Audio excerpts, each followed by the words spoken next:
Ang Game 1 ng series ng Bucks versus Indiana Pacers ay mangyayari sa April 21. Nasa 4 days mula ngayon, April 17. Ang na-report doon, hindi makakalaro agad si Giannis doon dahil sa treatment ng kanyang left strain injury.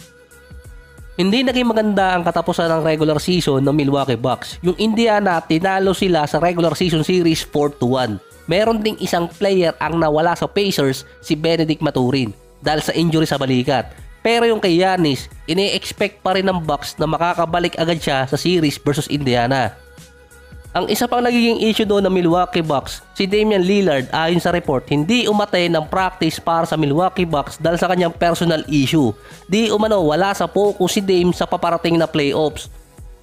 Dinagdagan pa yun ng rumors na hindi masaya si Damian Lillard sa kanyang season dito sa Milwaukee at baka di umano mag-request din ng trade kapag na-eliminate agad ang Milwaukee sa first round.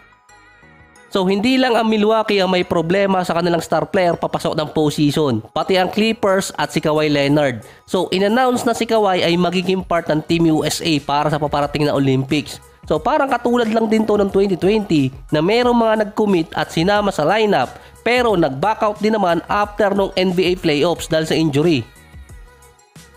Kaya nagtataka ako sa report na yan kanina dahil sa playoff status ni Kawhi, partially nagpa-practice pa lang siya sa Clippers ayon yan kay Coach Tyronn Lue. So namamaga pa rin ang tuhod ni Kawhi at matagal na ang injury na yon since April 1 pa. Kahit si Woj nagtataka sa injury ni Kawhi na halos katulad to ng mga nakarang season. Dahil yung na-injured ngayon dito kay Kawhi ay ito yung dating na-operahan dahil naman sa ACL injury. Based din sa report ni Chris Bossard ay concern ng Clippers kung makakalaro agad si Kawhi sa Game 1. Yung Dallas full force sila sa playoffs at iba pa yung lineup nila kumpara nung nakatapat dati ang Clippers sa regular season. Based naman kay Luka, mas nag-improve yung defense nila kumpara nung mga nakaraan dahil kina PJ Washington at Daniel Gafford. Yung chemistry nila bilang team gumanda rin. Meron din namang may injury sa Dallas at personal issue. Ang rookie big man nila si Derek Lively. Pero ang nasa starting position na kasi si Daniel Gafford. Based naman kay Draymond, ang magiging X-factor sa series na yon kung sino ang magbabantay dito kay Kyrie. Based sa kanya, dapat ilagay sa starting position ng Clippers si Westbrook para sa defensive purposes kay Kyrie. Si Luka at si Kyrie ang offensive player ng Dallas. At least, i-score sila ng combine na 59 points per game.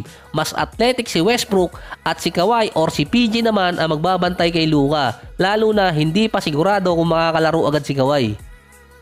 Ang ika-4 na leading scorer kasi ng Clippers si Norman Powell, yung 6-man nila. Sa Dallas naman, ang 3rd leading scorer nila si Tim Hardaway Jr. Pero bumaba kasi ang average niya since trade deadline. Mula 18 points per game, naging 14 points na lang yun.